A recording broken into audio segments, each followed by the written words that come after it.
among pag bisita nakalabay mi og usa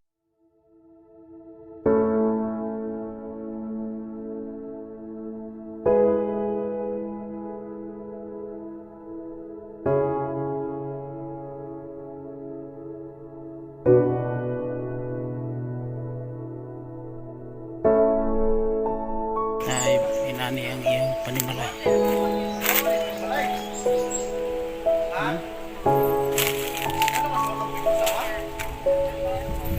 Ayun, nagpanday siya sa iyang bagong balay.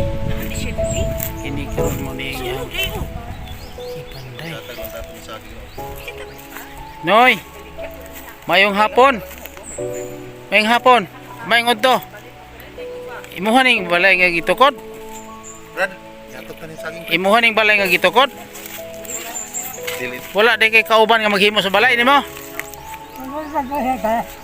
Mo to imong payag. Di maghi. Dayon mo ni imong himo nga balay. Kani karon. Sino? Katiyog po siya. Nasa wala di kay katabang mo himo sa imong payag. Naikahoy ba nga nasunog? Wala kay katabang nga mohimo sa imong balay. Kaura. Sa may ngalan nimo? Pitot. Tapos sero-soryohan nga kuno. Ano, nawar ko lang iyang panimalayo. Ano iyang balay diyon?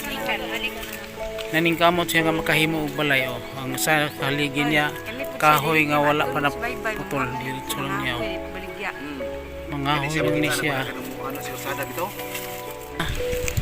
Wala man may lain din nga madal na nagian lang kana mo ba nga nagpanday ni imuhang payag.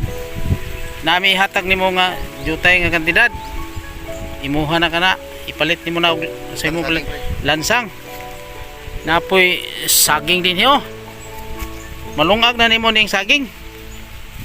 Sa paniud to. Lipit ang dani saging. Lipit tayo kay sa taga-anong sa kabulig saging.